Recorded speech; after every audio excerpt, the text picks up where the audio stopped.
மதிப்புக்குரிய பெரியவர்களே, இங்கே அமர்ந்திருக்கின்ற கழகத்தின் சிங்கங்களே, சான்றோர்களே, பெருந்தகைகளே, உங்கள் எல்லாருக்கும் என்னுடைய மனமார்ந்த வணக்கத்தை நான் தெரிவிச்சுக்கிறேன்.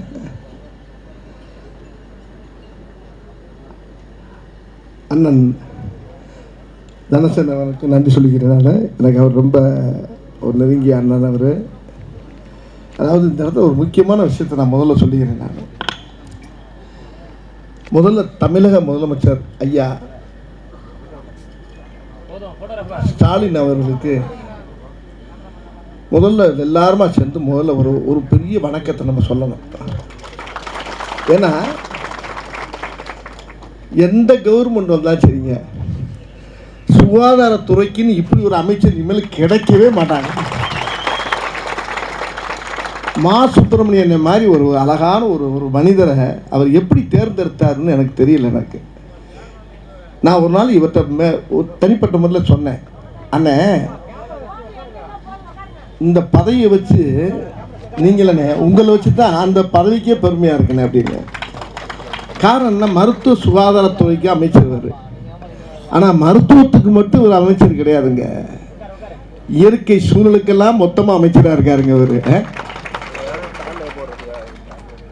அண்ணன் இப்போ இந்த குறும்படம் போட்டு காட்டினாங்க. இந்த படத்தில் இருந்து மனசு எனக்கு கொஞ்ச நேரம் அப்படியே மூச்சு நின்று அப்புறமா வருது. அவ்வளோ விஷயங்கள். மரங்கிறது ஒரு மரம் சாஞ்சாலும் சரி, ஒரு மரம் ஒடிஞ்சாலும் சரி, அது ஒரு மாதா சாகுற மாதிரி பார்க்குறாரு பார்த்தீங்களா, அதுதான் அவற்றுள்ள ஒரு சிறிய சிறப்பு. நான் கேள்விப்பட்டேன், பெரியவங்ககிட்ட எல்லாம் சொல்லுவாங்க, எனக்கு ரொம்ப பெரியவர்கள் சொல்லுவாங்க, இப்போ கிராமங்களெல்லாம் ஒரு மரம் வச்சுட்டு அதை சாமியாக கும்பிடுவான். அதில் ஒரு மஞ்சள் துணியை கட்டி ஒரு மரம் வளர்த்தாவே அது தெய்வத்துக்கு சமமாக மாரியட்டா காளியட்டாக்கிட்டு சாமியாக கும்பிடுவாங்க அந்த மரத்தை. அதோடைய அருமை என்னங்கிறது எனக்கு இப்போ தான் தெரியுது. நானும் என்னுடைய தோட்டத்தில் நிறையா மரங்கள் வளர்க்குறேன், யாரும் தெரியாது, ரொம்ப இடத்துல மரம் நட்டுருக்கேன். ஆனால் இன்றைக்கி அண்ணன் எனக்கு இந்த வாய்ப்பை கொடுத்ததுக்கு முதல்ல அவருக்கு கோடான கோடிய நன்றி நான் தெரிவிச்சுக்கிறேன். ரொம்ப நெஞ்சுக்கு நெகிழ்ச்சியாக இருக்கு எனக்கு. ஒருத்தர் சொன்னார், எனக்கு ஒரு பெரிய ஒரு டாக்டர் சொன்னார், எனக்கு வடிவேலு, மனிதனுடைய உடம்புல என்னோட நிறையா சொல்லிட்டாங்க அவர் அண்ணன் பெரியவங்களாம் சொன்னாங்க. அதை விட மா சுப்பிரமணியன் பெரிய பாடமே நடத்திட்டார். அவர் மேடை பேச்சு பேசலை, அவர் ஒரு வாத்தியார் மாதிரி ஒரு பாடமே நடத்தினார் பாருங்க. அதை கேட்டுக்கிட்டே இருக்கலாம் போல் எனக்கு ஆசையாக இருந்துச்சு. ஒரு இடத்துல கூட நெடி இல்லாமல் அவர் பேசின அந்த அழகான ஒவ்வொரு விஷயங்களும் உலகம் பூரா நம்ம பரப்பணும். அதை நம்ம தமிழ்நாடு பூரா பரப்புனா போதும். அதாவது ஒரு டாக்டர் சொன்னார் என்கிட்ட, உடம்புல இருக்க நுரையீரல் இருக்கு பார்த்தீங்களா, அது சுவாசத்தை நம்மளுக்கு வாங்கிட்டு சுவாச காற்றை நம்மளுக்கு வாங்கி தரக்கூடியது நுரையீரல். அதே மாதிரி இந்த பூமி பந்துக்கு சுவாசத்தை வாங்கி தர்றது மரம் தானா. இந்த மரத்தை வெட்டுறது ஒன்று, தன்னுடைய நுரையீரலை தன் கையால் வெட்டுறது ஒன்று அப்படின்னாரு என்கிட்ட. நான் படிப்பறிவு இல்லை, எனக்கு அனுபவப்பிடிப்பு தான் நிறையா இருக்குது. நிறைய கிளவியை கதை கேட்பேன், தாத்தா பாட்டிகிட்டெல்லாம் உட்காந்து கதை கேட்டுட்டு அதுகளுக்கு நிறையா வாங்கிக்கிடுவேன். ஒரு பழைய நடிகராக இருந்தாலும் அவங்க தான் சொல்லுவாங்க. இப்படி பூரா சொல் புத்தி, எனக்கு சுய புத்தி கிடையாது. பெரியவங்ககிட்ட எல்லாம் நிறையா பேசி நிறைய விஷயங்கள் நான் தெரிஞ்சுக்கிறேன். அப்படி சொல்லும்போது இந்த மரத்துக்கு எவ்வளோ மரியாதை இருக்குங்கிறத அவர் சொல்லும்போது அப்படியே நான் ரொம்ப நெகிழ்ந்துட்டேன். இப்போ கூட வரும்போது நான் ஒரு விஷயம் சொன்னாங்க, இந்த ரோடுகளில் வர்றப்போ இவ்வளவு கெட்ட காற்று, காரில் ஒரு தொழிற்சாலையாக இருக்கட்டும், ஒரு லாரியாக இருக்கட்டும், எல்லா காற்று ஆட்டோலேருந்து எல்லாம் இந்த கெட்ட காற்று வருதோ, அந்த காற்றை பூரா அந்த மரம் தான் வாங்கிக்கிறாங்க. வாங்கிக்கிட்டு அது நல்ல காற்றை நம்மளுக்கு கொடுக்குது. இது யார் உணர்ந்தா? இப்போ இவர் அண்ணன் மாதிரி நிறைய பேர் இதெல்லாம் புரிஞ்சுக்கிட்டு நம்ம நிறைய விஷயங்களை மக்களுக்கு தெரியப்படுத்தணும். உண்மையிலே இந்த சைதாப்பேட்டை மக்கள் ரொம்ப புண்ணியம் பண்ணுவீங்க எல்லாரும். இவர் மாதிரி ஒவ்வொரு ஏரியாவுக்கும் ஒவ்வொரு ஊருக்கும் ஒரு 2 பேரை தள்ளி விட்டீங்கன்னா நாங்கள் வாடி அங்கேருந்து சொல்கிற வேலையை கேட்டு நாங்களும் மரத்தை நட்டுக்கிட்டு இருப்போம். மரத்தை இங்கே நட விடுறாங்க இவங்க. அந்த பக்கத்து வீட்டிலேருந்து ஒரு மரம் நீட்டிக்கிட்டாவே என்ன ஓ மரம் இங்கே வந்து நீட்டிக்கிட்டு இருக்கு அப்படிங்கிறான். என்ன செய்யுங்கிற என்ன செய்யுது மரம் பக்கத்தில் வந்து நம்மளுக்கு நீட்டிக்கிட்டா அந்த நிழல் நம்ம வீட்டில் விழுதுன்னு நான் நினைக்கவே மாட்டேங்கிறான். மரத்தை வெட்டியா இல்லை ஒன்றே வெட்ட வாங்குறான். 2 நிமிஷம் 2 நாளைக்கு சண்டை போடுறாங்க, 3 நாள் இவங்க வெட்டிக்கிறாங்க, மரம் அப்படியே இருக்கு. குலக்கேசாயி எப்பயா இருப்போது இவனும் ஜெயிலில் இருக்கான், அவனும் ஜெயிலில் இருக்கான். ஆக அந்த மரத்தை நேசிக்க மாட்டேங்கிறான். அந்த மரத்தை வந்து மரத்தை வச்சு பூரா ஒரே 7.5 8 ஒரே கேஸு. அப்புறம் இன்னொன்று சொல்கிறான், மரத்தை வெட்டியாச்சு. அந்த மரத்தை வெட்டினதுக்கு முன்னால் இவன் வீட்டுக்குள்ளே ஒரு ஓரமாக பாத்ரூம் போடுறான். நீட்டிக்கு இந்த மருந்தை வெட்டிட்டான், பாத்ரூம் போடுறான். உன் வேறு உள்ள வருது அப்படிங்கிறான். அவன் ஐயோ மொத்தத்துக்கு நம்ம வீடே இடிக்க வச்சுருவான் போல் இருக்கு. அவனை படாத பாடுபடுத்தான். இந்த மாதிரிலாம் மண்டக்காரங்கெல்லாம் நிறையா இருக்காங்க நாட்டில். அவங்க படுத்துகிற பாடலாம் நீங்கள் பார்க்கல. நீ ரூல்ஸ் பேசுவான், சட்டமே அவனுக்கு தெரியாது, சட்டமும் தெரியாது, விட்டமும் தெரியாது. ஆனால் அவன் பேசுகிற பேச்சை பார்த்தீங்கன்னா, மரம் என்ன வயிற்றுக்கு இங்கே வந்து நீட்டிக்கிட்டு இருக்கு. மரம்டா.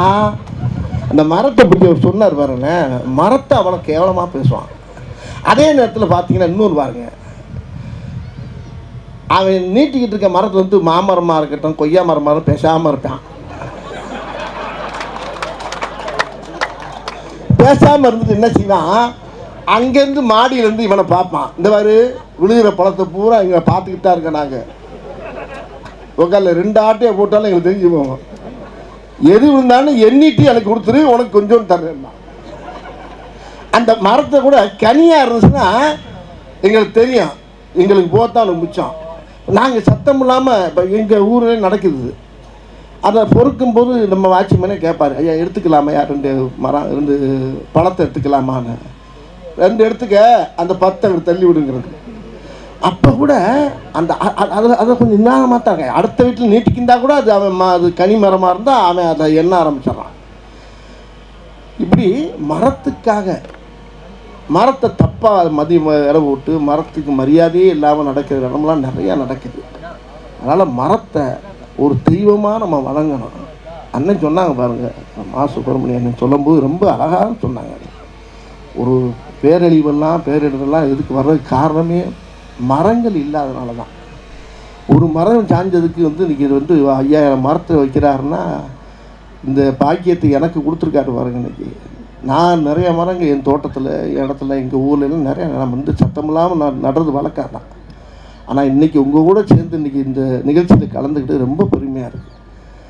ஆகையினால் தயவு பண்ணி எல்லாருமே இதை வந்து மனசில் ஏற்றுக்கிட்டு இதை வந்து எல்லா ஊருக்கும் இந்த மாதிரி பரப்பி, நான் தமிழக முதலமைச்சருக்கு சார்பாகவும் அண்ணன் மா சுப்பிரமணியனுடைய சார்பாக கேட்டுக்கிறேன்.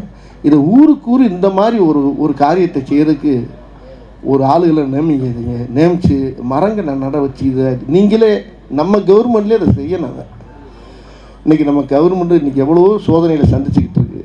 ஏன்னா இங்கே சென்னையில் புயல் வந்துச்சு, அங்கே பெரிய அரசியல் ஆக்கிட்டாங்க. ஆனால் அங்கே புயல் வந்துச்சு, அங்கெல்லாம் அரசியல் ஆக்க முடியாது. ஏன்னா தண்ணி பிச்சுக்கிட்டு போகுது. அது என்னைக்கு அரசியல் ஆக்கிறது? ஏன்னா எங்கே இருக்கானே தெரில. இதே அரசியல் அங்கே போய் பண்ணலாம்ல, இல்லை முடியலை, கட்டுறான். அதில் ஒருத்தன் சொல்கிறான், அவன் ஏன் டைரக்டர் அங்கே போகிறான், டைரக்டருக்கு அதுக்கு என்ன அவன் ஊர்றாது, அவன் ஊருக்குள்ளே அந்த பள்ளம் எங்கே இருக்குது, இந்த மேடு எங்கே இருக்குது, அது இது எங்கே இருக்குது, அது எங்கே இருக்குது, அவனுக்கு தானே தெரியும். போகக்கூடாதா? அப்போ என் ஊரில் வெள்ளம் தான் தனசேனை உட்காந்துருக்கு, அது ஊரில் வெள்ளம்னா அதான் வேட்டியை கட்டி நிற்கணும். இவன் போகிறான்னா, நான் போகாமல் என் ஊரில் நான் போகாமல் எவன்டா போகிறது? போகணும்ல. ஏன்னா எங்கே கிடந்து கத்துறான், எந்த குடிக்கில் கிடக்கிறான்னு அவனுக்கு தான் தெரியும். அதில் இன்னொரு வார்த்தை சொல்கிறான், உதயநிதி எதுக்கு அனுப்பி வைக்கிறாரு? உதயநிதி யாராரு? போகணும்ல. போய் மக்களாக நான் இருக்கேன், உங்களோட சேர்ந்து வாழ்கிறேன், உங்கள் கூட இருக்கேன்றது அவர் மக்களோட சேர்ந்து இணைஞ்சு வேலை செய்யணும்ல. இருக்கிற அமைச்சர்லேருந்து இருக்கிற எம்எல்ஏலேருந்து எல்லாரும் போய் அங்கே பூரா அதாவது தண்ணியில் அந்த கீதா ஜீவமெல்லாம் இறங்கி நடந்து போகிற காட்சியெல்லாம் பார்த்தா எல்லாம் இறங்கி அப்படியே அந்தளவுக்கு மேலே உத்தரவு போட்டு அழகாக பண்ணிக்கிட்டு இருக்கேன். நான் இது அரசியல்லாம் பேசலை, விரும்புகிறேன். இது அரசியல் கிடையாது நான் சொல்கிறது. எல்லாருக்குமே பங்கு இருக்கு. ஒரு அணில் கொண்டு போய் ஒரு மரத்துல இருந்து இந்த வெள்ளத்தில் ஒரு கொய்யா பழத்தை போட்டால் கூட அணிலே அணிலே எங்கேருந்து வந்து ஒரே ஒரு கொய்யா பழத்தை போட்டு அணில் கும்பிடணும். ஒரு அணிலாக இருந்தாலும் எலியாக இருந்தாலும் அது போய் அங்கே போய் அப்போ ஒரு சின்ன ஒரு கனியை தூக்கி போட்டால் கூட அது புண்ணியம் தானையா. இதுக்கு அவன் அங்கே அவளுக்கு என்ன வேலை அங்கே அவன் அங்கே போகிறான்னா அவன் யார் எங்கேருந்து அமெரிக்காவில் வந்து வந்திருக்கான் மாரி செல்வராஜ். தப்பா பேசுகிறாங்க. நானும் அடைக்கடைக்கு பார்க்குறேன், முடியல. நான் யாரையுமே இப்போ நான் தனிப்பட்ட முறையில் சொல்லலைங்க. உதயநிதியெல்லாம் என்னையா தெரியுங்கிறான். உதயநிதி என்ன தெரியும்? அவர் அழகாக கேட்டுவிட்டார். ஒரு பத்திரிக்கையார் கேட்குறாரு அவர் போய், எங்க என்ன ஒன்று என்ன வேகமாக வேலை நடக்கிற? நாங்கள் என்ன ஊர் சுற்றி பார்க்க வந்திருக்கோம், டூரிஸ்டாக வந்திருக்கோம், பார்த்துக்கிட்டு தான் இருக்கோம்லங்க போக கேட்டு. அவர் நல்லா பேசுவார். என்ன வேலை செஞ்சுக்கிட்டு தானே இருக்குது எல்லாம். ஒரே நாளில் இப்போ மழை பெஞ்சு வெள்ளம் அடிச்சுக்கிட்டு இருக்கும்போது ஒரு வேலை காணாங்க. எப்படி நீச்சலில் போய் என்னத்தை தரப்ப நான்லாம் போக முடியுமா? போக முடியாது. மக்கள் படுற கஷ்டத்தை உண்மையிலே உணர்றாங்க கவர்மெண்ட்டில். அந்த அளவுக்கு அந்த அரசு அழகாக பண்ணிக்கிட்டு இருக்குது. இதில் ஒரு அழகான ஒரு காரியத்தை பண்ணுறாரு பாருங்க அண்ணன். உண்மையிலே ஒரு பேருக்கு முன்னால் மாசு அப்படின்னு வச்சுக்காதீங்களா, மாசுபடியாமல் பார்த்துக்கிறக்கூடிய அளவுக்கு இருக்காங்க. இதுவே மாசற்ற மனிதன், நல்ல மனிதர் மகா சுப்பிரமணியன் அவர்கள். என் பையன் பேர் சுப்பிரமணியன்னா உண்மையிலே அந்த பேர் ராஜ்கீயெல்லாம் ஒரு நல்ல எண்ணங்கள் உள்ளவங்க அவங்க. அண்ணன் அழகாக கஷ்டப்பட்ட காலத்தில் நான் பார்த்துக்கிட்டா இருக்கேன் அவரை. இந்த மாதிரி ஒரு நிகழ்ச்சியை நடத்தி என்னை வர வச்சதுக்கு ரொம்ப ரொம்ப ரொம்ப ரொம்ப சந்தோஷம். உங்களெல்லாம் சந்திச்சு சந்தோஷம். நானும் இப்போ அங்கிட்டு போய் ஏதாவது மரங்களை வாங்கி பிடிக்கி நட்டுக்கிட்டு இருக்கேன். இப்போ நீங்கள் சொன்னதுக்கப்புறம் இன்னும் நிறையா இறங்கி வேலை செய்யணும்னு இருக்கேன். இது ரொம்ப நல்ல விஷயம். அது இயற்கையுடைய குழந்தைகள் இங்கே உட்கார்ந்துருக்கவங்களாம் இயற்கை பெற்ற பிள்ளைகள் இயற்கையை நேசிக்கிறாங்க பார்த்தீங்களா. அந்த இயற்கை தான் கடவுள், கடவுள் தான் இயற்கை. அதனால் இதெல்லாம் இயற்கை சமாச்சாரம். ஒரு மரம் வளர்ந்து பார்க்கும்போது அப்படியே நம்ம கண்ணுக்கு அப்படியே கண்ணில் தண்ணியாக வரும். என் கூட ஒருத்தர் இருக்கார், ரூபன் சங்கர்னு ஒருத்தர் இருக்கார். அவர் தங்கச்சி இறந்து போச்சு. அவர் இறந்தோடனே ஒரு மரம் தங்கச்சி மரம்னு சொல்லி என் ஆஃபீஸ் வாசலில் கொண்டாந்து ஊட்டுட்டாங்க. அந்த மரம் அந்த தெருவையே மறித்து போய் அவ்வளோ உயரமாக நிற்கிது. அதில் ஒரு கொப்பு ஒன்று கிராஸாக போச்சு. ஒருத்தர் வந்தார் மாநகராட்சியிலேருந்து, அண்ணே இதை வெட்டலாமான்னாரு. என்னையை வெட்டு, இதையே வெட்டுற, அது நல்லா தானே போய்கிட்டு இருக்கு மேலே. ஐயோ இருக்கட்டும் நான் வர்றேன். நல்லா இருக்குது அந்த மரம். அதில் கொய்யா மரமும் இருக்குது, எல்லா மரமும் இருக்குது. ரோட்டில் விழுகும் போகிறவங்கெல்லாம் பிறக்கி இறக்கி சாப்பிட்டு போவாங்க. இப்படி நல்ல காரியத்துக்கும் பயன்படுறது, நிழல் தருது, நம்மளுக்கு ஆக்சிஜன் தருது. அதனால் இந்த மர விஷயத்தில் எல்லா பேருமே ஒருமித்த கருத்தோடு இருந்து இது பூரா நம்ம தமிழ்நாடு பூரா நம்ம பரப்பணுங்க. இதுக்கு நீங்கள் ஏற்பாடு பண்ணுங்கள். இது என்னைய கூட தலைவராக போடுங்க, நான் போய் வேலை செய்யணும். ஒரு பேச்சுக்கு சொன்னேன். அதனால உங்களெல்லாம் சந்திச்ச சந்தோஷம். நீ மேலே யாருக்கும் சால்வைக்கு போடாதீங்க, ஆளுக்கு ஒரு மரத்தை கையில் கொடுக்க. உன்னா ஒரு சால்வை வாங்கிட்டு வந்து பொத்துறீங்கல்ல, பொத்தாதீங்க. மரத்தை வாங்கி தலையில் வச்சு விட்ருங்க, கொண்டு போட்டு அதை செய்யுங்க. இனிமேல் மரம் தான் நல்லது. மரம் மரம் மரம் உம்மரம் எம்மரம் எம்மரம் உம்மரம் மரம் மரம் மரம் மரம் சொல்லி மரமும் ஒன்று, தன்னுடைய மாதாவும் ஒன்று. மரத்தை வளர்த்தா அந்த பூமிக்கு நல்லது, பூமி தாய்க்கு நல்லது, இந்த பூமி பந்துக்கு நல்லது. எல்லாரும் நல்லா இருப்போம். எதிர்கால சந்ததியெல்லாம் நல்லா இருக்கக்கூடிய ஒரு பெரிய ஒரு குடிப்பில் வந்து, அதாவது இந்த கெட்ட காற்று வந்து ஹாஸ்பிட்டலில் 1.5 லட்சம் 2 லட்சம் 8 லட்சம்னே கணக்கு வர மாட்டேங்குது. அந்த அளவுக்கு செலவு போகுது. ஆனால் அந்த மரம் காசே வாங்காமல் நம்மளுக்கு நல்ல காற்றை தருது. அதை மதிக்கிறோமா நம்ம? தயவுன்னு எல்லாரும் மரத்தை மதித்து இந்த மாதிரி மரம் நடுறதுக்கு எல்லாரும் உலகம் பூரா பரப்புங்க. வாழ்த்துக்கள். நன்றி.